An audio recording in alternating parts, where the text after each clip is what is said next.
When we look at a thing, we must examine its essence and treat its appearance merely as a thing. This is the only reliable and scientific method of analysis. If there is to be revolution, there must be a revolutionary party. Without a revolutionary party, without a party built on the Marxist-Leninist revolutionary theory and in the Marxist-Leninist revolutionary style, it is impossible to lead of the people in defeating imperialism and its running doors. The Chinese Communist Party is the core of these people. Without realism, our line and general policy, as well as various specific lines for work and specific policies. However, while many comrades remember our party's specific lines for work and specific policies, they often forget its general line and general policy. If we actually forget the party's general line and general policy, then we shall be blind, half-baked, muddle-headed revolutionaries, and when we carry out a specific line for work and a specific policy, we shall lose our bearings and vacillate now to the left and now to the right, and the work will suffer. Policy and tactics are the life of the party. Leading comrades at all levels must give them full attention and must never, on any account, be negligent.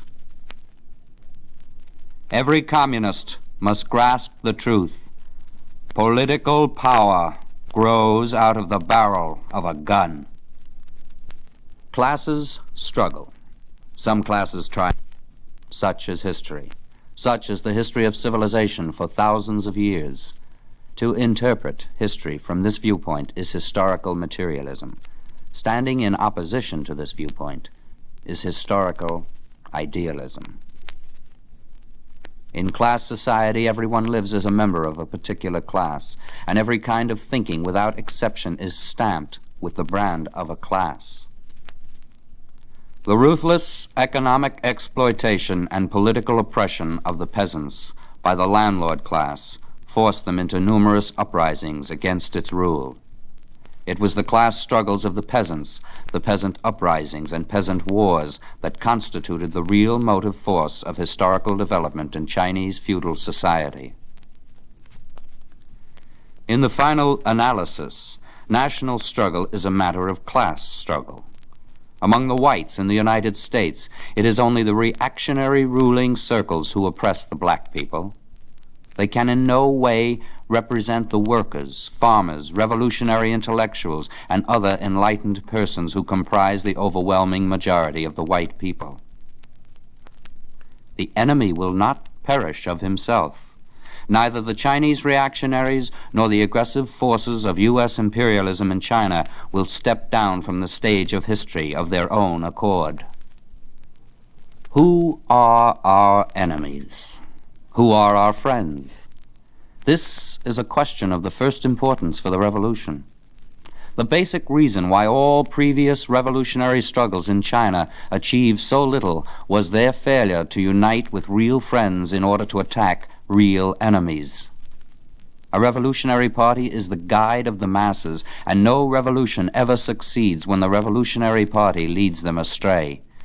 To ensure that we will definitely achieve success in our revolution and will not lead the masses astray, we must pay attention to uniting with our real friends in order to attack our real enemies. To distinguish real friends from real enemies, we must make a general analysis of the economic status of the various classes in Chinese society and of their respective attitudes toward the revolution. Our enemies are all those in league with imperialism, the warlords, the bureaucrats, the comprador class, the big landlord class, and the reactionary section of the intelligentsia attached to them. The leading force in our revolution is the industrial proletariat. Our closest friends are the entire semi-proletariat and petty bourgeoisie.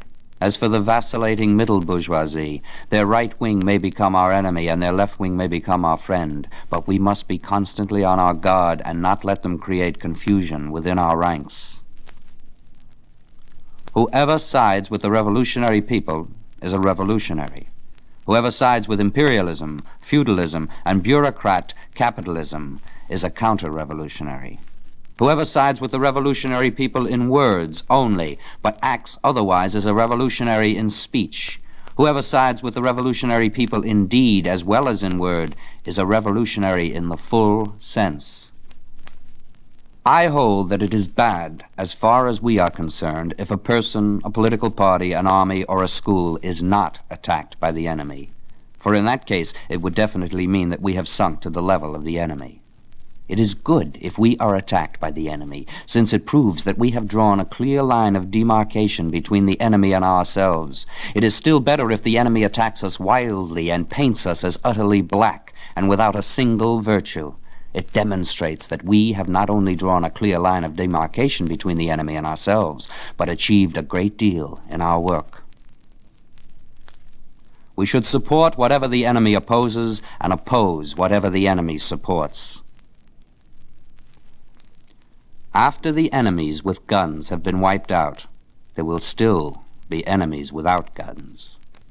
They are bound to struggle desperately against us, and we must never regard these enemies lightly. If we do not now raise and understand the problem in this way, we shall commit the gravest mistakes. The imperialist and domestic reactionaries will certainly not take their defeat lying down, and they will struggle to the last ditch. After there is peace and order throughout the country, they will still engage in sabotage and create disturbances in various ways, and will try every day and every minute to stage a comeback. This is inevitable and beyond all doubt, and under no circumstances must we relax our vigilance. A revolution is not a dinner party, or writing an essay, or painting a picture, or doing embroidery. It can be leisurely and gentle, and so temperate and kind and courteous, restrained and magnanimous. A revolution is an insurrection, an act of violence by which one class overthrows another. Every communist must grasp the truth. Political power grows out of the barrel of a gun.